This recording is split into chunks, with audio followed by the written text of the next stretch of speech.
Shopify grows your business no matter how far or big you grow.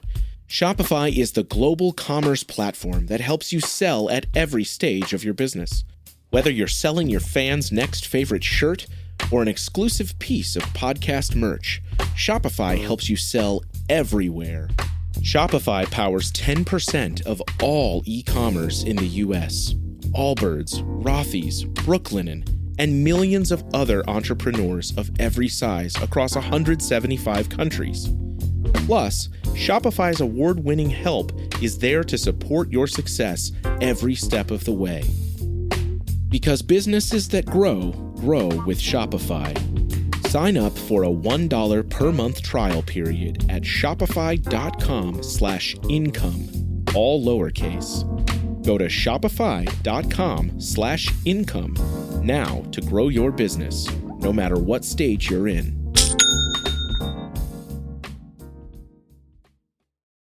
Hi, it's Ken Harbaugh. If you're looking for a specific episode of Warriors in Their Own Words, or if you'd just like to browse our collection of veteran interviews, visit evergreenpodcasts.com. We've categorized every episode in our library by conflict, battle, branch, and much more. With one click, you can find every fighter pilot, every prisoner of war, every Medal of Honor recipient, and every D-Day survivor in our catalog, just to name a few. Visit evergreenpodcasts.com and click over to the Warriors in Their Own Words show page to get started.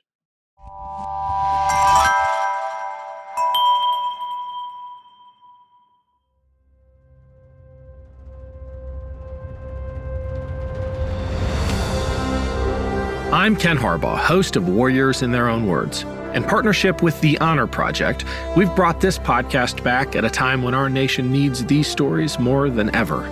Warriors in Their Own Words is our attempt to present an unvarnished, unsanitized truth of what we have asked of those who defend this nation. Thank you for listening, and by doing so, honoring those who have served. Today, we'll hear from Colonel Sam Hartwell. Hartwell served in Afghanistan as part of the Army's Special Ops Command. He spent time working in the Pentagon with the USD I&S and has been volunteering in Ukraine since March 2022.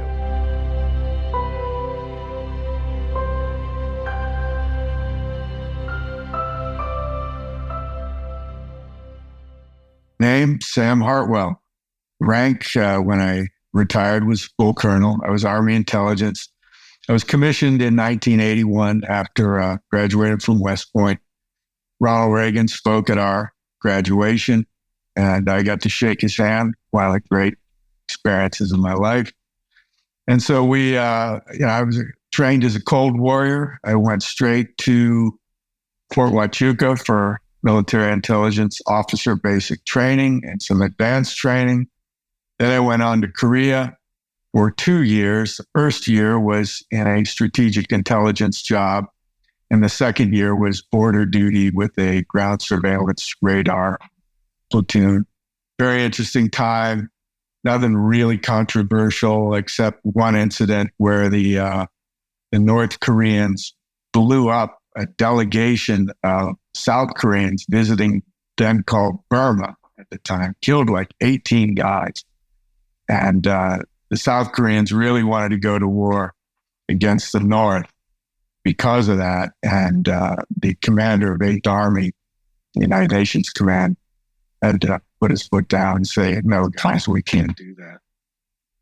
And I was also there when the KAL-007 was shot down after it had drifted over the Kuril Islands. That was a tense moment as well. And then we did have one, defector from North Korea flying a MiG. I think back then it was a MiG-17 or a MiG-19. And the air raid sirens went off in Seoul for the first time since the Korean War. So that was the excitement of those years, 81 to 83. And then I took an immediate assignment to Germany, where I got to 1st Brigade, 3rd Armored Division.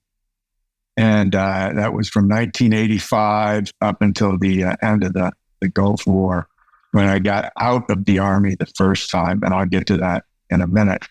But from 85 to 91, it was a classic Cold War period, Reagan's army, General Meyer was chief of staff. That's when we got all the new equipment, the M1s and so on. And so 1st Brigade, 3rd AD, ready first. And I was the S2 of 232 Armor Battalion for the first couple of years. We had a sector in the Fulda Gap that was just opposite the main city of Erfurt in East Germany, which is where our primary adversary, the 27th Motorized Rifle Division, was located. And then backed up by the 8th Guards Tank Division, as I recall. Nothing dramatic there. We did have a couple of very interesting reforgers. There was the biggest reforgers in history by the time I left Germany. I guess the main interesting thing that happened during that time, we had a major in Berlin who had broken into a Soviet camp and gotten into one of their new T-80s, I think it was at the time. And but he got caught. He ended up being shot, killed. And when they returned the body, they had just stripped him of everything, down to no watch, no clothes, no nothing. It was just typical Russian. But anyway, so after 2 years as S2 of 232 Armor Battalion, I transferred to the 533rd MI Battalion, the Divisional Intelligence Battalion, and I had linguists and electronic warfare, jammers and such. Did that for a year and a half, almost 20 months in command, and I had some really brilliant young soldiers, male and female, linguists and electronic warfare specialists. That was a great experience. Then came the Gulf War, and actually I had gotten out at that point in Germany. That was 1990, and I stayed in the reserves in Germany. This is when the Eastern Bloc started falling apart. It was a very interesting time, just as I had changed command in mid-'89. Czech Republic and Hungary just completely fell apart. Peace was breaking out all over, as I remember. And there was that revolution in Romania where they killed Ceausescu, which is dramatic. And then the Polish government went down. East German government went down. It was an incredible, incredible time. And I had thought at that point, I had made the right decision to get out of the Army and move on to a civilian career. And I got accepted to business school at University of Michigan, where I started actually one semester in 1990. And then came the Gulf War. I was still in the reserves, assigned to 3rd Armored Division, and I volunteered to come back on active duty for that. And by December of 1991, I was back in Germany. We did the Desert Storm. It was an incredible experience as well. I really don't even refer to it as a war. It was more of a live fire exercise, really. We were in the far, not the farthest west, but we were next to 1st Armored Division, and 3rd Armored Division kind of went north and then east to cut off the Republican Guards. And it was interesting that when we approached these battle positions, which were circular battle positions, tanks in a circle, if you can imagine that, we just drove past them, but and of course took out all of they were T-62s, and we could even with M1s shoot through the berms and still destroy the tank. But the tanks were all empty. These guys had already retreated. And by the time that we actually got to the Republican Guard Division that was supposed to be our objective, it was called the Tawakalna Division. It was, that means named by God, as I recall. By the time we got to those guys, they were loading up their T-72s onto HETS transporters, and we were shooting them off the transporters. So that was pretty much a joke. We did capture a lot of T-72s, and I got to drive around in some of them. And let me tell you, those tanks. I'm a small guy. I'm 5'7", 145 pounds, and I felt very claustrophobic in those things. You felt very, very vulnerable. And then it had a ridiculous autoloader, which was funny. I mean, you could get off 2 rounds, maybe even 3 with an M1 before a T-72 could get off its second round. It was just this slow circular thing that was, and it had no night vision, and it had these optical sights that were literally from World War II technology. It was incredible. So yeah, that was no fight at all. The one mistake that General Schwarzkopf made was that, they tricked us on we said no more fixed wing aircraft. So that was part of the armistice, the peace agreement. However, the Iranians started using helo, rotary wing, to drop. It was acid, hydrochloric acid on the Shia, who were starting to rise up against the Sunni in the south. And so they started try to come across for safe haven. And the State Department had issued this blanket decree or order that we were not to accept any border crosses, not to give essentially safe haven. But I was on duty one night, and I got this frantic call from one of our guys in one of the forward positions. And he's telling me, "Sir, we got like 50 or more of these guys. The one guy looks like the Shia cleric, and there's a whole bunch of guys with them, and they're just dressed as civilians, and they're telling us they're being chased, and they're going to be shot and killed. And I mean, here, listen, sir." And he holds out the mic, and I can hear the shooting going on. I absolutely said, "Let them across." I had to make a command decision. So I said, "Bring him in." And I told the brigade commander the next morning. He didn't say anything. And I wondered after that whether he was thinking whether he should fire me or commend me. But he never said anything. Anyway, the result was that those 50 or so guys came in, and we fed them. They stayed for about a week or 10 days. And then when the shooting died down, they went back. So I'd have to say it was probably my best decision, or best thing that I contributed, was saving those 50 lives from imminent death. So anyway, at the end of the Gulf War, I go back to business school, and I finished.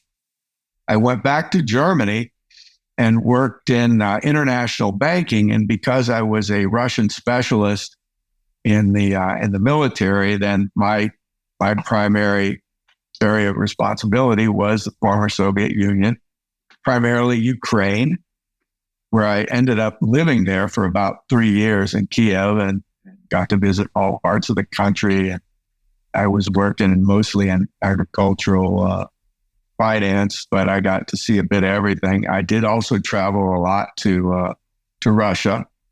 I ended up doing some deals for our bank in the Russian oil fields, way, way out in the middle of Siberia in February, where it was about minus 42, which is exactly where Fahrenheit and centigrade meet. And that was cold, very dry, so it was almost tolerable, but you really couldn't stay outside more than 15 minutes, no matter how well you were dressed. Very interesting time. So from 1992 to 2000, I was in the reserves, but doing this banking business in the former Soviet Union. From 92 to about 2005, Russia was a very friendly place. And I thought it was, economically and culturally, this was a match made in heaven. Finally, we could be friends, because Russia has all the natural resources that Europe and the United States need. And we had all the technology. and certain aspects of culture that they wanted. Now, I said I was in the reserves during all of this time, and the Iraq War starts to, you can see it coming. And in 2003, I tried to get back on active duty, and they didn't need me until about 2005. And so finally, they let me back on active duty. And I went to Special Operations Command for 3 years. I did not participate in Iraq. I focused everything on Afghanistan. That was my primary mission. I had some interesting observations and some strong feelings on Afghanistan. I remember at the beginning that a couple of things happened where we made some absolutely strategic errors. And the first one, I think, was when General Franks we had pinpointed the location of Mullah Omar and his staff. And as it was relayed to me, I was not inside the room, but I knew people at Central Command who were there. General Franks had called in his lawyer and asked, can we take out Mullah Omar? And apparently the legal advice was that, he's considered a head of state. That could be a problem. Right. So, and I could tell you, if that would have been General Schwarzkopf, he'd have said, why are you asking me? Why aren't they dead yet? But General Franks hesitated, as I was told, and they put like a small missile on this location to see who was actually in there in this building. And of course, they came out of there, him and his entire staff jumped in their Toyota trucks, and just in 20 different directions they were gone. So it was a missed strategic opportunity to take out the entire leadership of the Taliban. Bad move. Then the other one that it just really troubles me as well is that when we had Osama bin Laden in Tora Bora, we knew he was there, and we found out later that he had been wounded from one of these bombing campaign. And the word was that we wanted to take him out. We knew where he was. We wanted to use U.S. forces. And Secretary Rumsfeld at the time said, no, put an Afghan face on it. Why? I do not get that. It wasn't an Afghan war. It wasn't their war. No, it was our war. And true to form, the Afghans let him out. They were bought off. That was what we understood. Instead of, putting some missiles that can penetrate deeply into those caves in that valley. Even, if it had been me, I'd want to use napalm on that area and then use some missiles in those caves. It would have been done. That would have been that. But no, it took us 10 more years to find him and then finally kill him.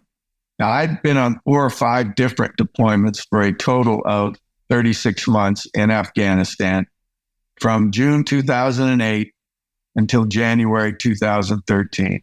My first was with a deployment for SOCOM. It was a short rotation, 3.5 months, I think.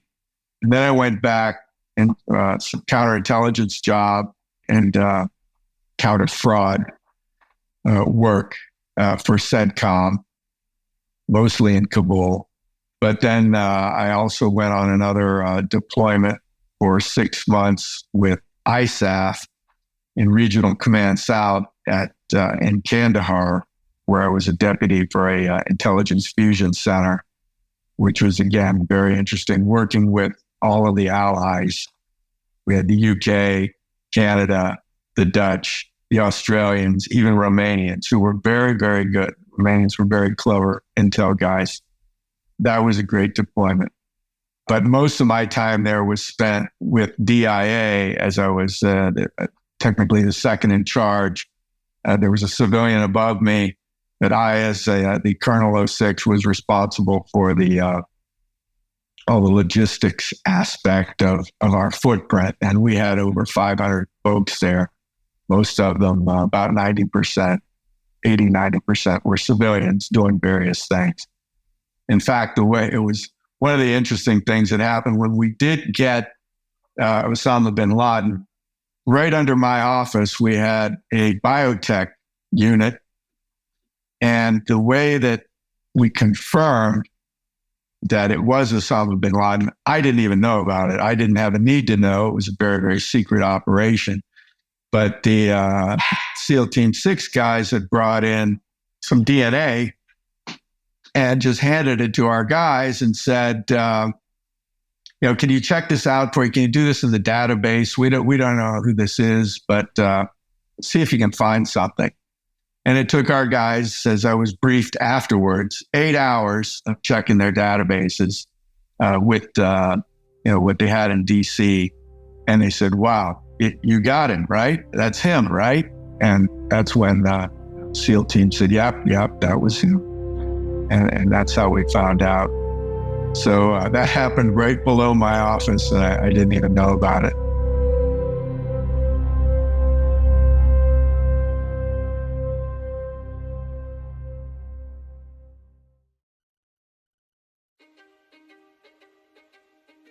History is complicated. The story of human progress is long, messy, and riddled with controversies big and small.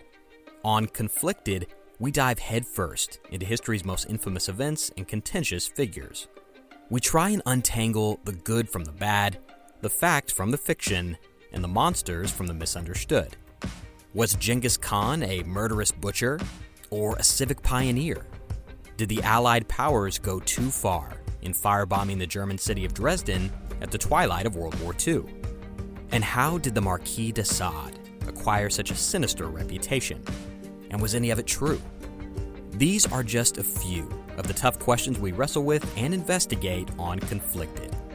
So if you love history or just enjoy a good story, please join me, your host, Zach Cornwell, for a fascinating new topic each and every month. Conflicted, a history podcast, is available on Spotify, Apple, or wherever else you get your podcasts. I hope to see you soon.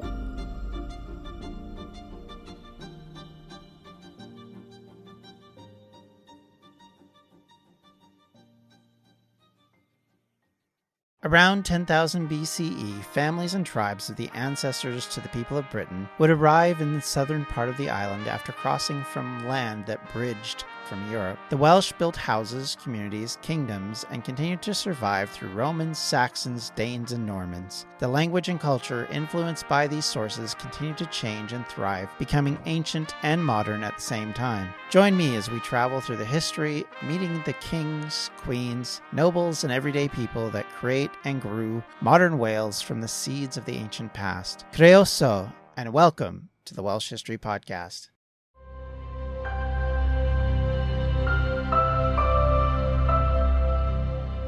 I retired in 2014, March of 2014.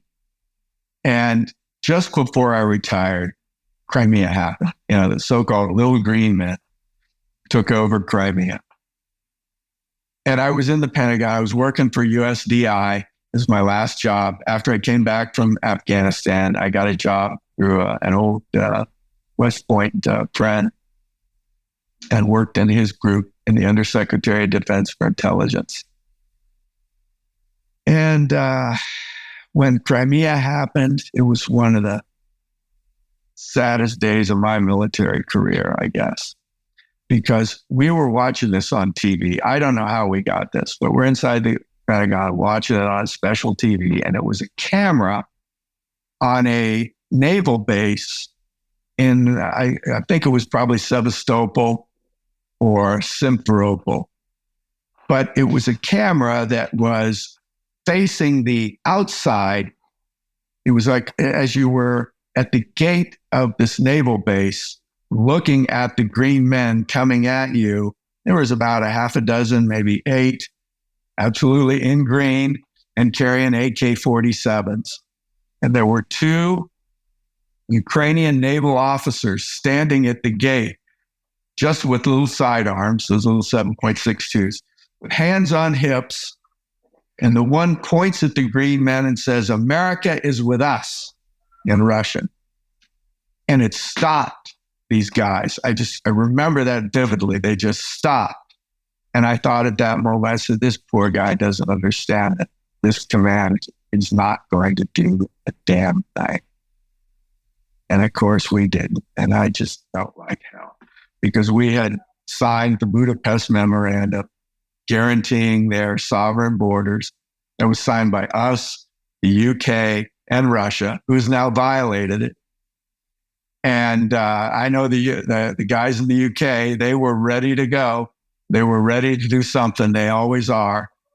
We could have easily gone in with the 82nd and a Ranger battalion and just stopped it right there. And the Russians would have retreated back to their bases.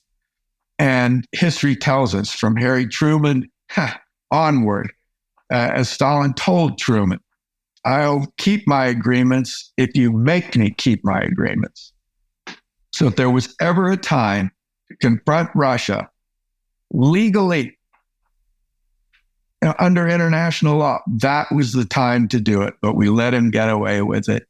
And it proved to him and his people, his security people around him, that these guys are not going to confront us. And so within a few months, the Donbass happened, which was another manufactured uprising, so to speak, when in fact there were Russian regulars involved. Now, how do I know this? One of my dear friends from West Point, classmate, who was he was a Ukrainian American. He came to Ukraine in 1992 and was working there in banking. We happened to work in the same bank.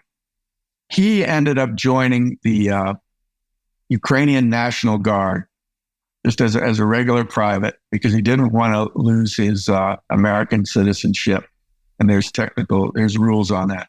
Anyway, he was allowed to join the Ukrainian National Guard. Mark Bezlowski was his name. And he was killed in the Battle of Ilovaisk on August 19, 2014, when the Russian regulars came in a big way. In fact, his company position was hit, just blindsided by a Russian regiment. And so I went back for his funeral. And in fact, he's buried in Kiev at the most prestigious military cemetery for special heroes of Ukraine. So I've maintained a lot of contacts in Ukraine since then. And I'm continuing on with military career because I'm still doing it in a different way. I went back to Ukraine 3 weeks after the invasion. I was actually on vacation in Hawaii and I was retired. I was living in Italy. So I flew back on March 10th of 2022. I jumped in my car the next day and drove 24 hours straight to get to a border town on the Romanian-Ukrainian border because I'd had a friend and his wife and their child who were in Kiev, right in the area where the Russians were attacking heavily. And I told him, as a military intelligence officer, if they break through, if they cross that main bridge at Irpin, 70% of that force will go to the left and the other 30% are going to go right past your apartment. And we saw on Facebook everything that was happening at the time. They were just blasting with tanks, blasting apartment buildings for no reason. I said, you got to get out of there. And by the way, I didn't even know it, but he said, my wife is on dialysis. She needs dialysis 3 times a week. I said, well, yeah, you absolutely got to get out of there. Now, fortunately, the Russians did not break through Irpin. The Ukrainians blew up that bridge and stopped them. And there are the heroic stories that I heard from veterans, civilians who fought the Russians. Those stories are absolutely incredible. The hair on the back of your neck just stands at attention when you listen to what these guys did. Absolutely incredible bravery. And by the way, there were people don't realize it, but there were 14 foreign journalists killed between Bucha and Irpin, the beginning of that Ukraine fight. When I drove into Kiev by the time April and saw the damage, the Russian forces had gotten into within 6 kilometers from the west of Kiev. They got within 6 kilometers of the center of the city. And they were trying to take a military headquarters, because this is where all the damaged vehicles were that I saw as I was driving into Kiev.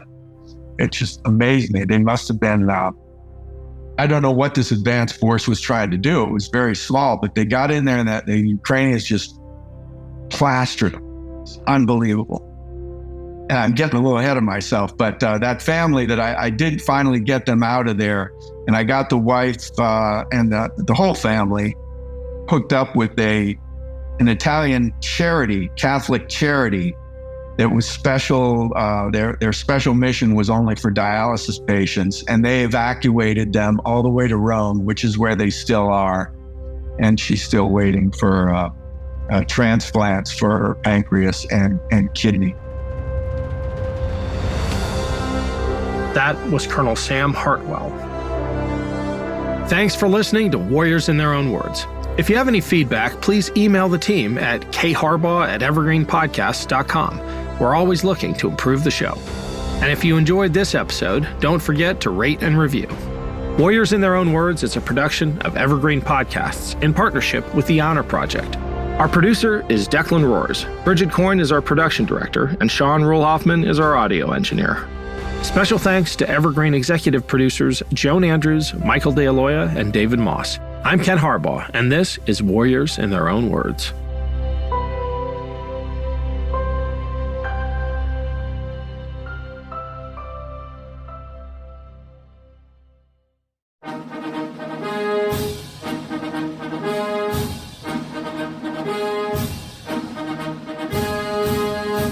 We often hear about the individuals who took the oath of office to become the chief executive.